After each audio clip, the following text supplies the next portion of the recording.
What's up, everybody? Once again, it is I, James, coming to you from the Nerdy Musings podcast studio, recording the very first episode of the new year. I am here today with Angelina from Fireflyslime. How's your new year going, Angelina?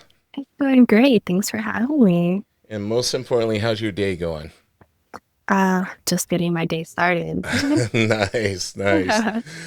Now I see behind you there we have a lot of slime making supplies. Yeah, You are very absolutely. organized. That's awesome. Yeah, we have a whole shelf here of Chuck Wow. glue. Yeah, lots of stuff in here. It's like a candy store for many people. Like they run in, they see Oh, all I the bet. colors. So exciting. Now, have you always been that organized? I like to think so. Like I like things visually looking very nice. And even if it is messy, I still know like where things are. Right. Yeah. You find productivity wise, it helps you to know where everything is Yeah, and be able to grab absolutely. exactly what you need. Yeah, yeah. Well, I think it's interesting how we met. So it's been what, two or 3 weeks now ago. Already? Wow. I think so, right? It's been a while. It was before Yeah. Christmas, so Oh, you're we right. uh, we were business owner guests on a panel, Yeah.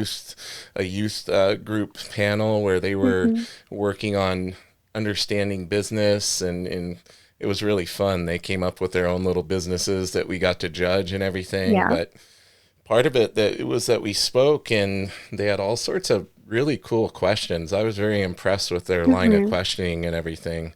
And I told my wife when I got back, I said, you know, my faith in humanity is a little bit more restored seeing how like bright these kids Uh, were and the stuff they were coming up with.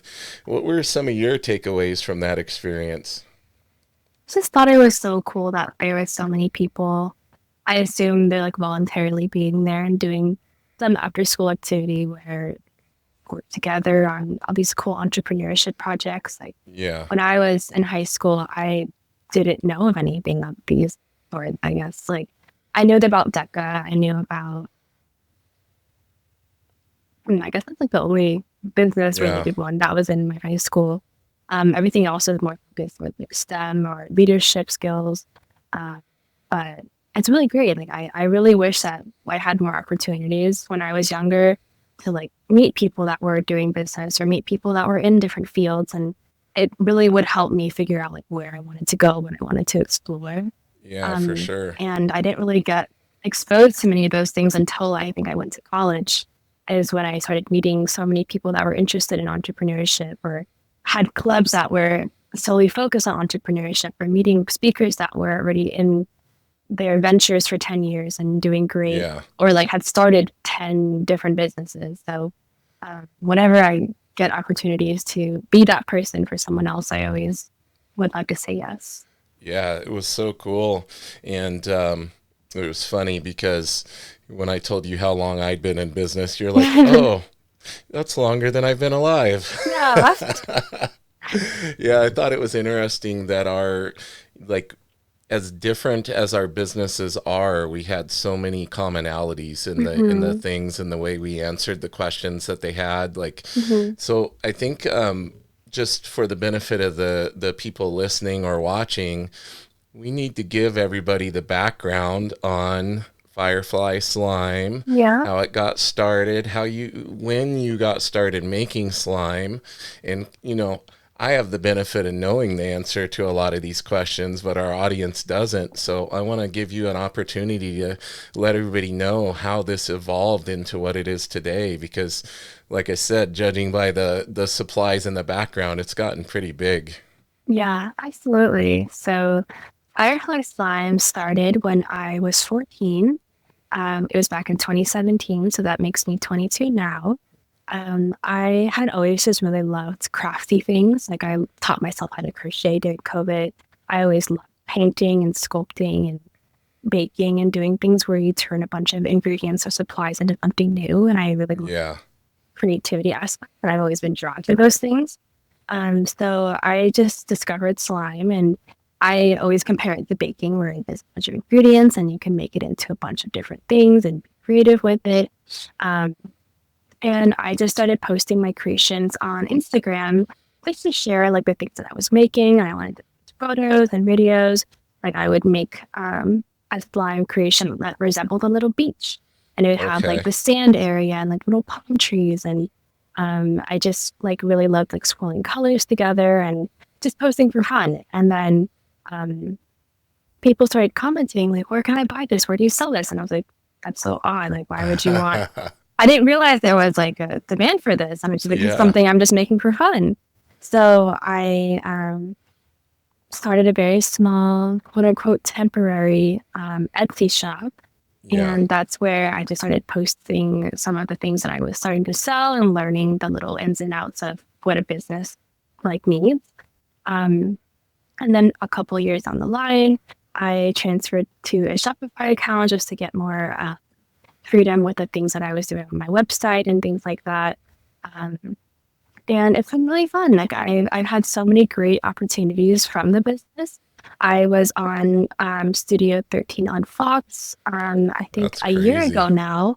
I was on Scholastic magazine, which is amazing because I grew up reading those magazines. So seeing my face Right. in one was a really amazing moment. Yeah. And having like tangible things where it's like a magazine or like something I could turn on the TV, like it's a really great way to show my family because having an e-commerce business, you don't really see the impact that you're making unless you look at like the numbers or the people that post the Yeah, reviews. totally. But having something tangible to show your family, it's a completely different um, way of like having them understand like the things that you're doing and the impact that you're Yeah. making. And that I've it's an actual valid, yeah, it's like an like, actual thing that like yeah. reaches so many people and inspires so many people, and like the numbers really will take you so far. But like Yeah. it's really great to have all those things, and yeah, I've been able to travel the country to go to different conventions to sell slime and meet fans, and it's been really amazing. Like I'm really glad that I somehow stumbled upon this, and it's I love doing it, so it's really fun for me too. So I would venture to guess that this was not your plan as Absolutely not. far as your career path. So Hmm. I find it kind of neat how that works out sometimes. Like I think I told you a little bit, it was kind of the same thing for me.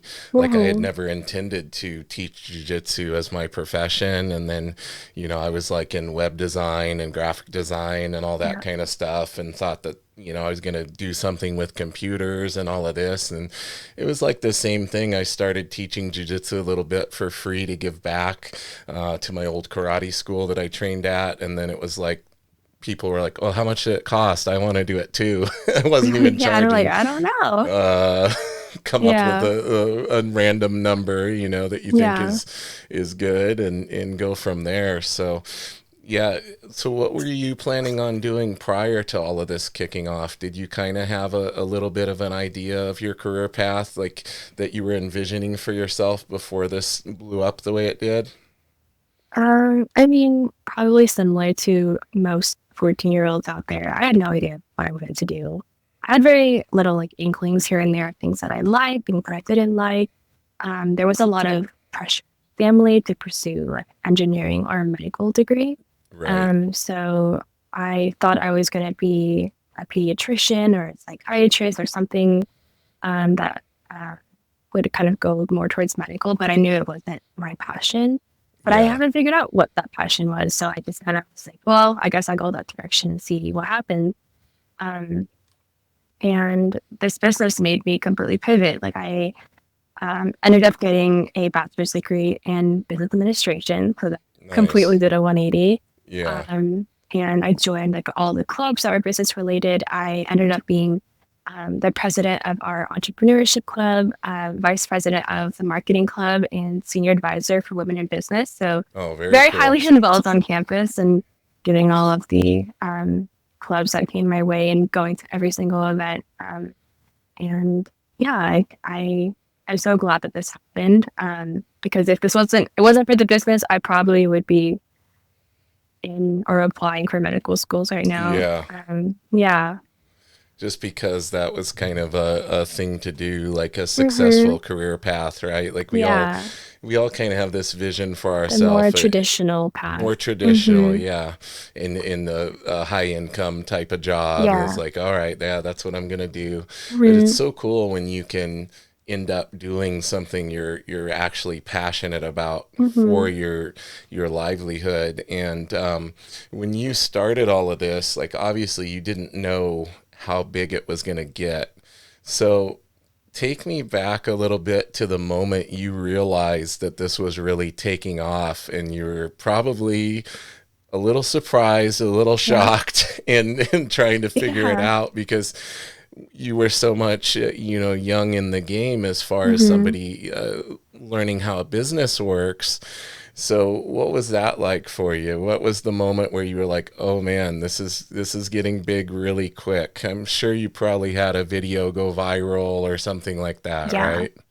Yeah. I was very fortunate that my start was very rapid. And as people were discovering what slime was again, they were discovering my name and all my videos.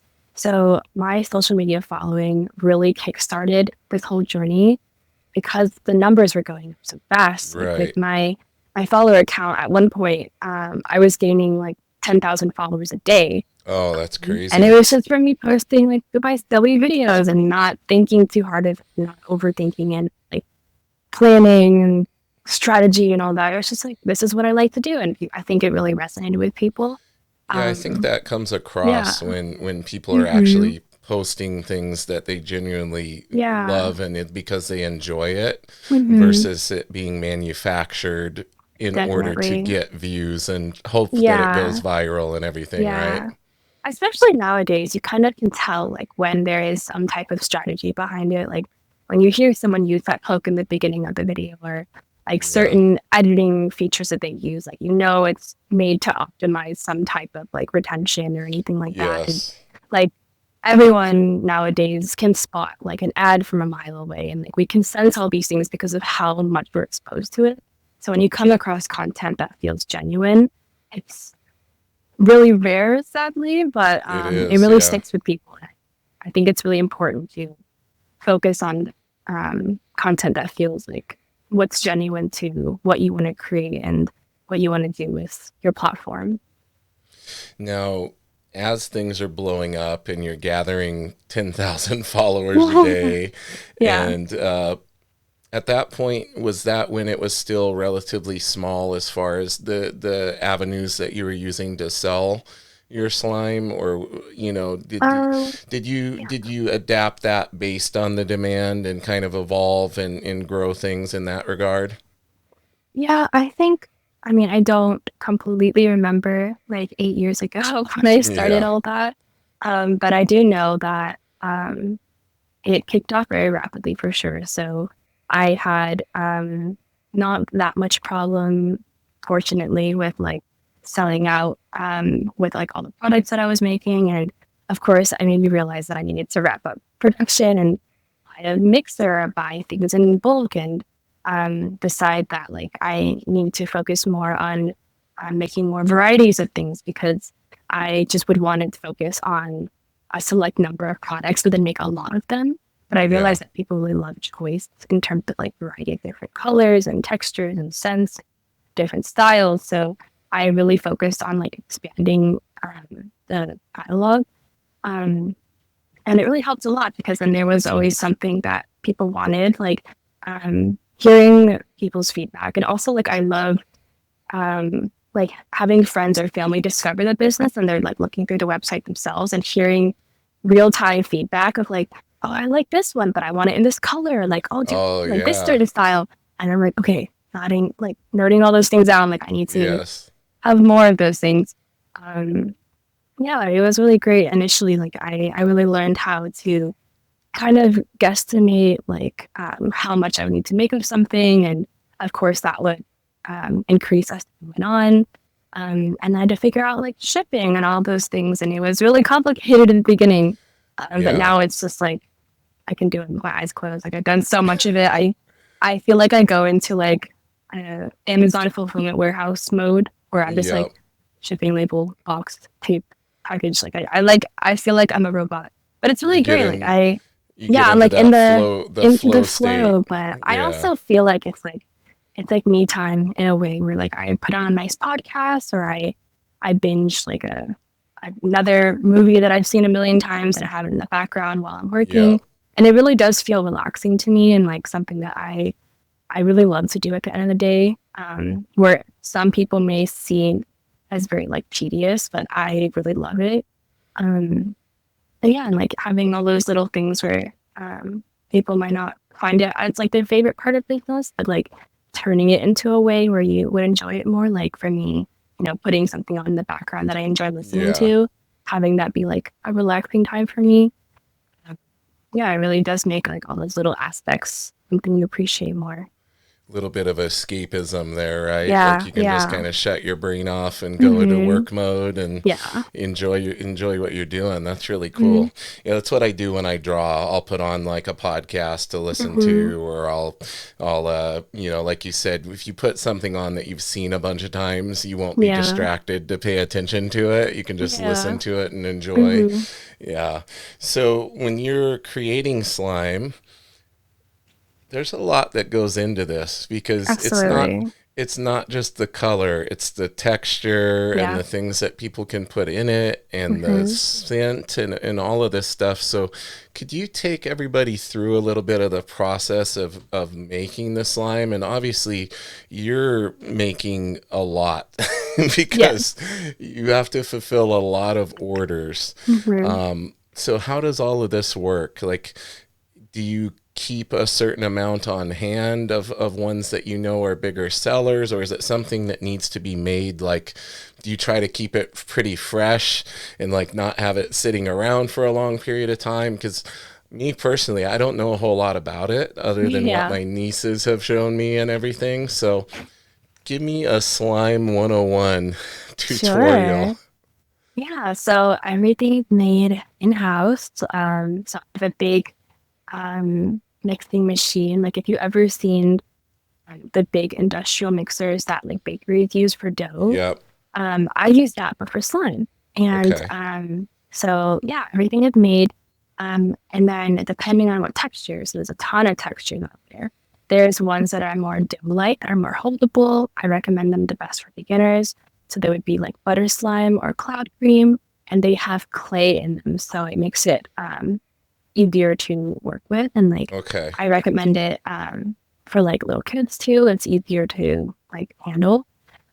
People really love texture, so there's ones with beads in them. There's like slushy slime, foam. There's Bingsu, and like all these different ones that have different types of beads that make different types of sounds, Okay. different types of feels. And there's other ones that incorporate like instant snow. So there's like jelly slime, icy slime. There's a ton. There's like a whole This is world that crazy. you can create with Yeah. just slime.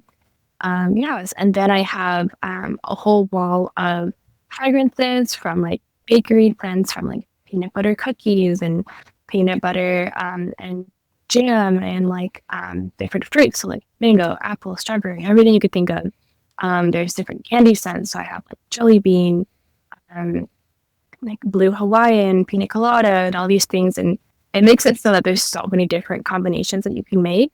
And then I have walls of sprinkles and beads and colorings and like glitter and shaped glitter and glow in the dark things. And it's just so fun because you can make so much with it. And like So you many can give options and someone like, variety, right? yeah, you can give someone like an idea of something and everyone will make a different version of what they think that idea would be. So it's a really great way to just be creative and it's so fun. But yeah, after the slime is made, I normally store it, as you can see back here, Yep. um, until the bubbles rise. So as the slime is being made, a lot of bubbles are incorporated into the slime as you're mixing, kind of like baking as well. Yeah. Which can, if you just pack it immediately, it slowly over time starts to shrink down because the bubbles are rising. So I like to store mine until they're ready, and then I pack them into jars. I have thousands of jars I was here. gonna say you gotta have a Yeah, bunch. um, yeah, and then like every jar has to be labeled and labeled with the sticker on top and the like caution sticker on the side, and then there's just so much that goes into one little product. Yeah, like of course, so like there's recipes that I follow that I've like reworked over the past 8 years. I'm always experimenting with different things like that people may not have added into slime. Like maybe I'll come up with the next texture. Right. Um, yeah, it's so fun. Like just looking around, like there's just so much like color and craziness going on, but I it's really imagine it great. smells. I imagine it smells pretty Yeah, good. like And after I make you're a batch of making all anything, that. I always have someone walk in like, why does it smell like pineapple in here? Like Yeah. it's this bottle, smell it. And yeah. So you've kind of refined your process, I'm Yeah. assuming. Like you figured out the best way to make the different types, Mhm. and it sounds like you're trying to innovate a little bit too, Yeah. experimenting, coming up with Mhm. new ideas. Have you always been this creative? Has it been something like, were there other areas? Like I know you mentioned like this combines kind of like elements of baking and things with Mhm. that, and combined with the creativity aspect, but were you ever into like drawing or art or Absolutely. anything like that on top of Yeah. this? When I was younger, I always told people I wanted to be an artist. Okay. And that was always shut down because they're like, being an artist is a real job or Yeah. it's not sustainable or, You know what's funny? you That's know, what all the comic book yes, professionals I have on, they say exactly. that's what the But you everybody find around your them. own way to be an artist. And I Yeah. consider this art in a way, like Oh, it you, very much is. yeah, like it's really great. And like of course, I was always into drawing and sketching and like watercolor. And I bought like all the fancy highlighters when I wanted to do like calligraphy. Like I was really into Yeah. calligraphy. So I bought all like the brush pens and things like that. And like even today, like I find other ways that I um, would love to be creative. Like I'm really into scrapbooking and Oh, junk nice. journaling, and I still draw. And like I love making those like miniature. I don't know if you've seen them. They're like miniature cafes or miniature libraries Oh, where you can yeah. like create out of like little pieces that you put together. Like I really love Yep. doing those. Um, and yeah, like I like love like collages and it kind of just everything like that. Like I always knew that when I was looking for some type of like, job in the future, I always wanted some type of creative aspect in it where like something was different every day. I would have some type to be or like some type of avenue to be creative. And I always gravitated towards those kinds of projects like in school and work and everything like I was going to ask you, did you design your sticker? that is the only thing that I have outsourced. Like I work Okay. closely with a designer to do my little logo, and Yep. he has made a couple variations of my Firefly mascot, like doing different things that I put on stickers. Yeah. Because It's super cute. Yeah, it turned yeah, out really good. I tried to do some sketches of my own, but it just wasn't the style that I was looking for. Yeah. So I created a big like I had to do the vision same board and I thing. gave it to him. Yeah. Yeah, I had to do the same thing with my logo. I could get it to a certain point and I Mm-hmm. could sketch it out the way I kind of had in my head, but then when I would Mm-hmm. start trying to digitize it and make it look right in the computer Mm-hmm. and everything, I ended up same thing, outsourcing, and then the Yeah. person took what I had, and then from what that person gave me, I was able to refine, and then I got it Mm-hmm. exactly how I wanted. So I think it's important for, people to realize like you don't always have to do everything yourself. Yeah. Like Yeah, if you get for hung sure. up on something, definitely, outsource to somebody who Mm-hmm. that's their passion and their expertise, Mm-hmm. right? Yeah. I definitely reached out to many artists at the time when I was looking to revamp my logo. Until I settled on one that I really loved. And yeah, it's so cute. I've had it for years now. And I don't know if you can really see in the Yeah, background I with the can little see it. Yeah. firefly. Yeah, and then I have like the Halloween version of it and the Christmas version of it and Valentine's, and I switched it out depending on like the different seasons that are coming in, and it's really fun. Yeah, So speaking of seasons, I wanted to ask you, did you just come off of like a pretty crazy yeah, workload from the yeah, holidays? I yeah. have to Always imagine a for busy time. Yeah. Yeah. So what are your peak holidays? I would guess that Christmas is probably going to be the biggest Hmm. one out of all of them. Yeah. Christmas is definitely the biggest one, followed by like Black Friday, which I kind of consider like really close to the same thing because they're really Yeah. close time-wise.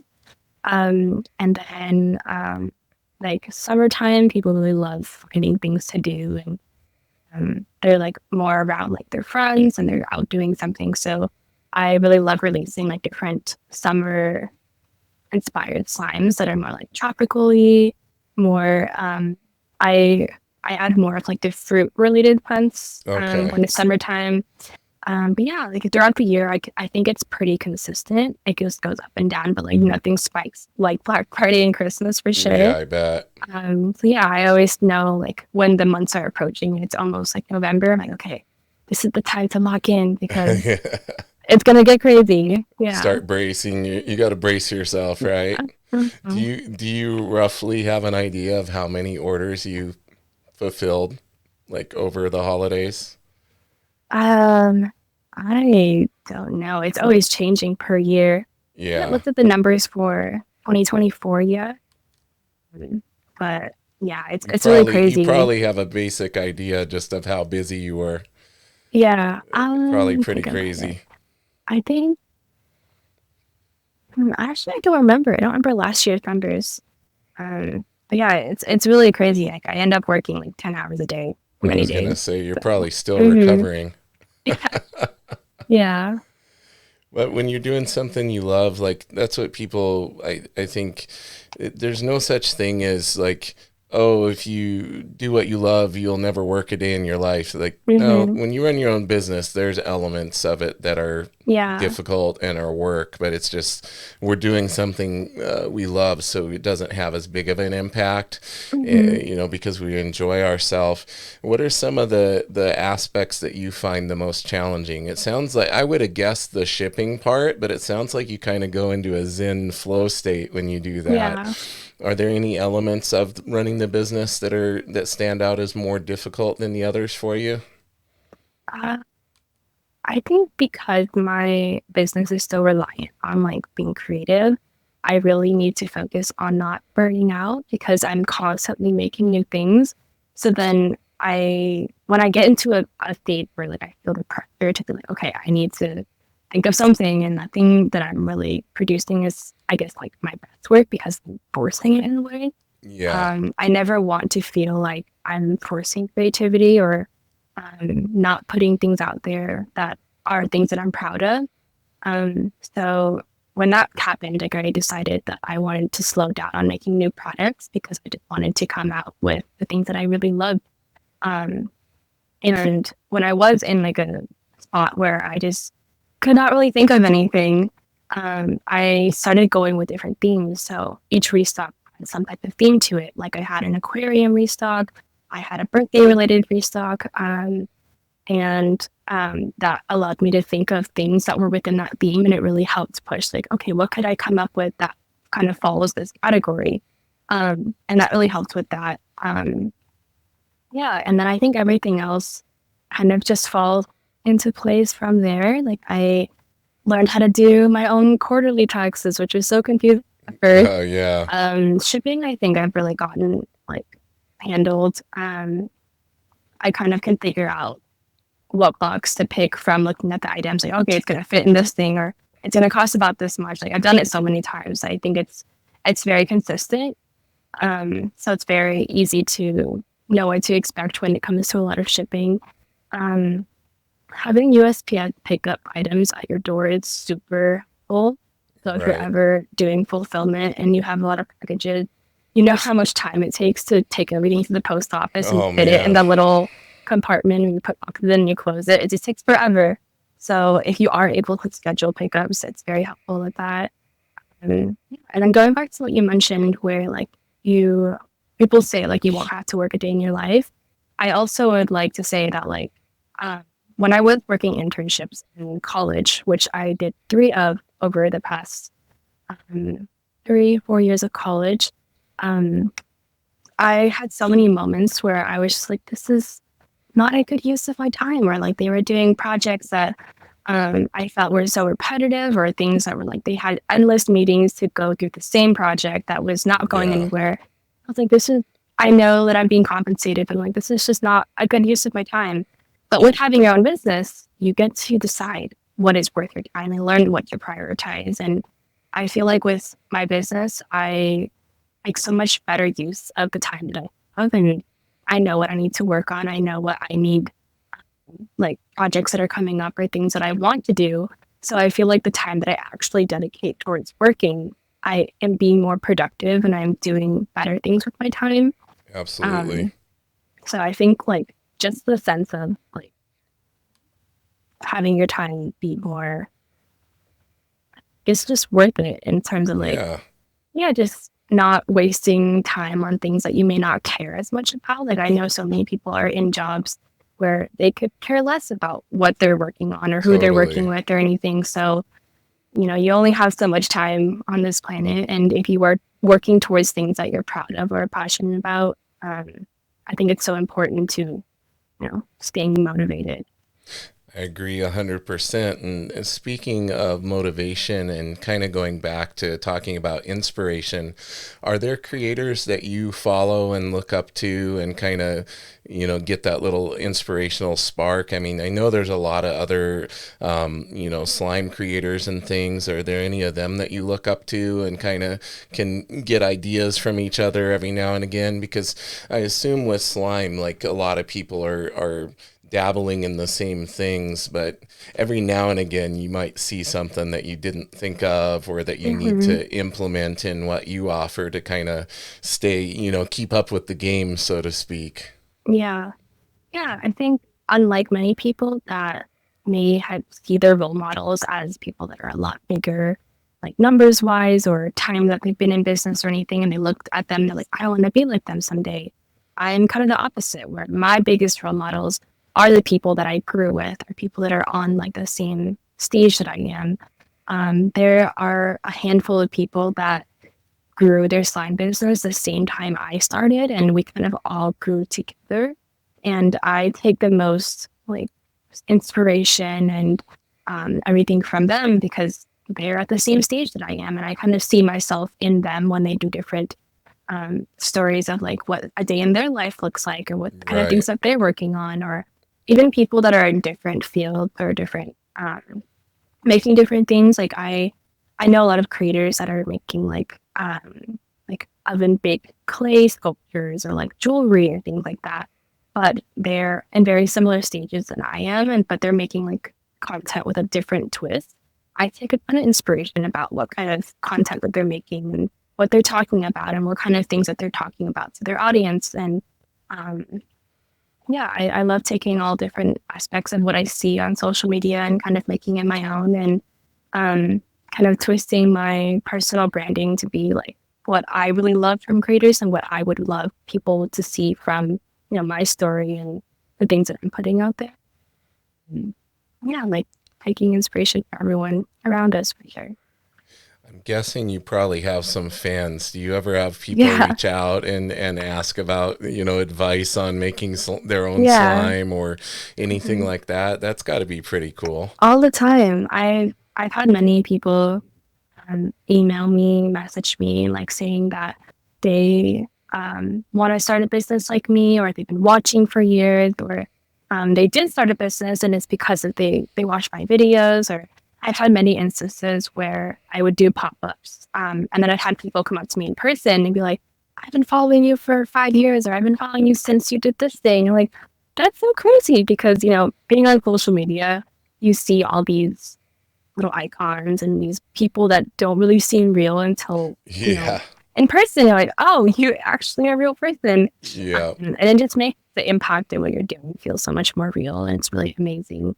Um, and yeah, like I've seen so many people that would reach out because of that. And it really does mean so much because a lot of the times when you're spending all these hours making content and making all these things, you really do question like, is this really reaching the right people that I want to reach? And is anyone going to care about this? And I really care about it, but does it like affect someone else the same way. Yeah. So hearing even one person say that, like, I've inspired them in some way is so fulfilling. And it's something that I don't think I would have been able to get from having any other job, like having that direct impact on someone. Like I think it's so amazing with creating your own projects, creating your own products, because um, you're inspiring so many people by just doing what you love, and that's really amazing. Yeah, you're showing people that it's a possibility and that they can actually take their passion and potentially turn it into a Hmm. viable career, right? Yeah. So with this, I'm assuming that a lot of your stuff is online sales, but we talked a little bit in person about you going out to some different types of, whether it be like a craft fair or something like that, to where you're selling it and you have a booth and everything. So what's that experience like? Because that kind of gets you in that position where you're meeting actual people and Hmm. everything. That has to be fun to kind of, because we kind of get in our little bubble, especially with social media and when we're Yeah. doing stuff through there, like you were just talking about. Like it has to be refreshing and to get out and interact with people and like get their feedback in real time, I would guess. Yeah. So I'd say the majority of my business is from e-commerce, so through my own website. And then another portion of it is partnering with toy stores in the area to be a retailer for them. And then another part is doing pop-ups. And they kind of range from craft fairs to like makers fairs on college campuses or different schools, and kind of figuring out like where my target audience is going to be. Um, and it's so fun. It's a completely different experience than figuring out how to market yourself online, because now you're worried about like signages and like what colors speak to people, and like Right. are these things shown enough, and like the people that are coming to this fair, what are they looking for, and like what kind of things are like going to catch their eye, and like presentation matters so much when you are to working with so many people that are just passing by, or like they're so curious, or maybe never heard of them. And that's another thing where I encounter so many people in person that have never heard of slime, or have kids that know slime but they don't know anything, or um, it's I always meet so many people that are so curious about it. Yeah. It's really great. It's so fun, because again, I get to hear so much like real time feedback. People that buy it immediately open it and like they're playing with it, and I hear like they're like, "Oh, this?" Or like, "This smells so good." I hear the smell so good one a lot, and it's really I great that bet.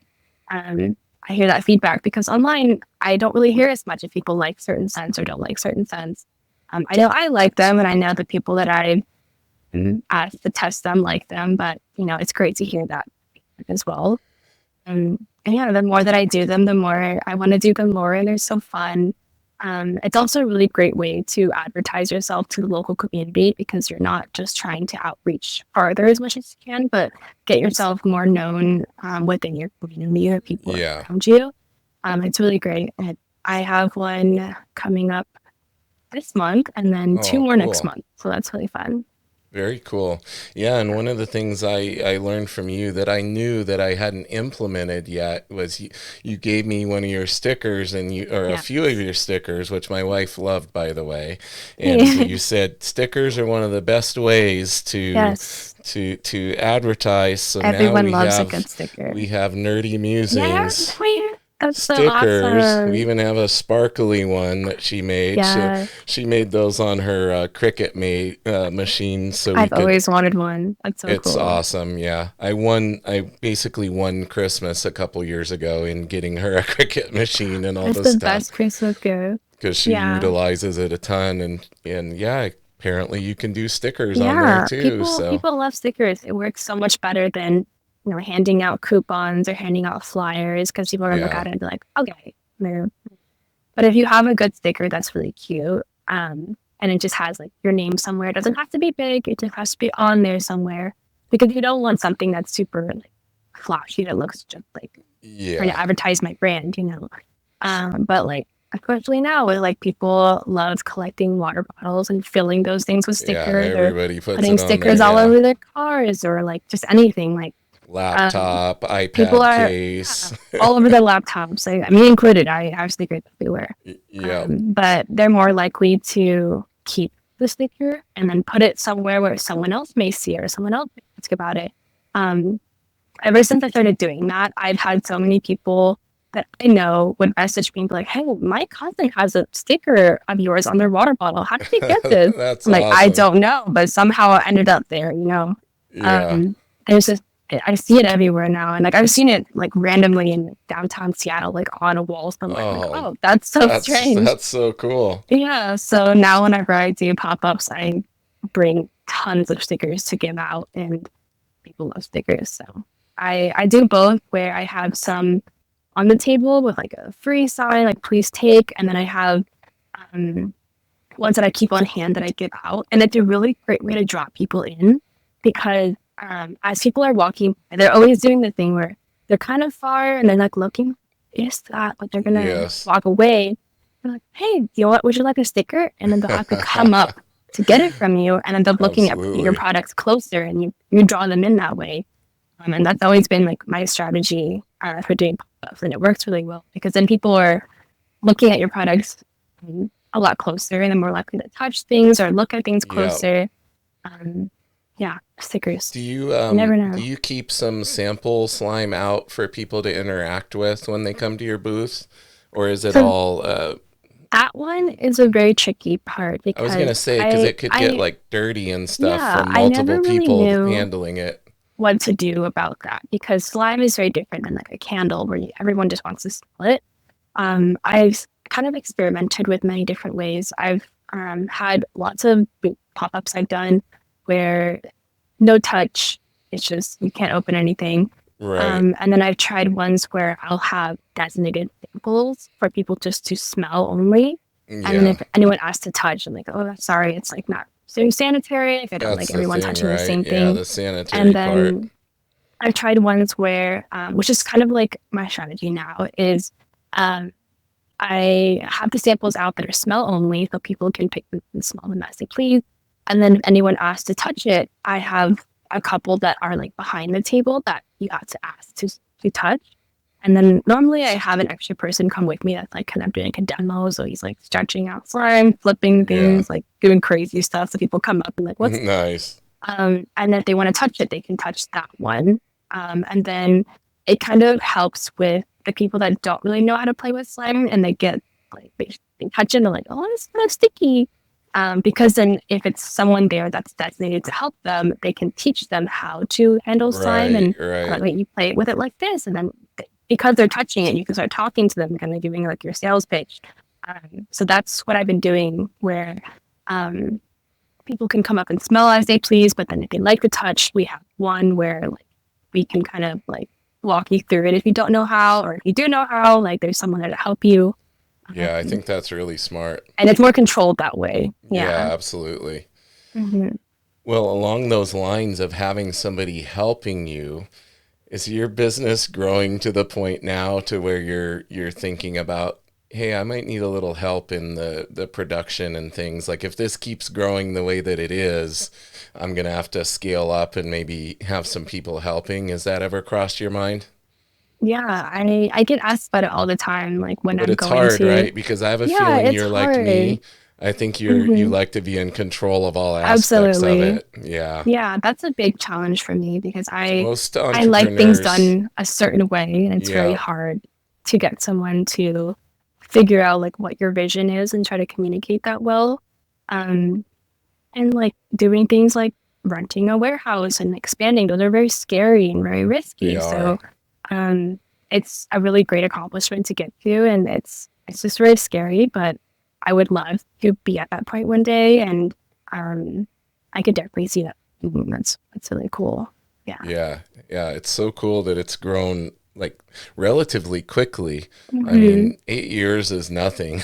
That's, Yeah, you know, the especially older on you my own, get, like that's really crazy for. yeah, yeah. Yeah. And the older you get, the more you'll look back on that and be like, oh, 8 years is like a blink of an eye, you know? Yeah. 'Cause things accelerate more the older you get. You're like, how is it Mhm. Christmas already again? It seems like Right? 2 weeks ago was Christmas. Yeah. It's so fast. Well, I've had so much fun today, and I've learned so much more that I didn't even know, from listening to Yeah. you speak on the panel.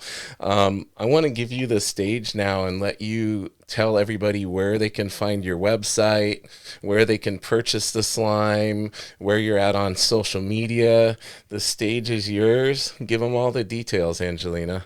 Sure. So you can find Firefly Slime on pretty much all social media, just at Firefly Slime. We're on Instagram, TikTok, YouTube, and you can find slime and more of like what going on through the business at Firefly Slime. Awesome. Very efficient. Got everything under the same tag, Yeah, when yeah, people come on and like makes it very it's like, easy. yeah, YouTube is this, but Instagram's different and TikTok is Yeah, like, oh yeah, that gets confusing for people. Well, listen, Angelina, hang out with me for a moment while I give my spiel to everyone about where to follow us and all of that. But I've really enjoyed having you on today. Happy New Year. And I yeah, hope to have you back on one day as things continue to grow. yeah. I'd love to. Happy New Year to you too. Awesome. Well, everybody who's listening, if you're already listening, you know where the podcast can be found. I always recommend you watch the YouTube version, especially when we have examples of what people do in the background, like Angelina's awesome, very well organized supplies and everything. It always adds more to the podcast. You can also listen on any audio podcast platform or on all the major ones. Wishing everybody out there a very happy new year. And as always, keep it nerdy.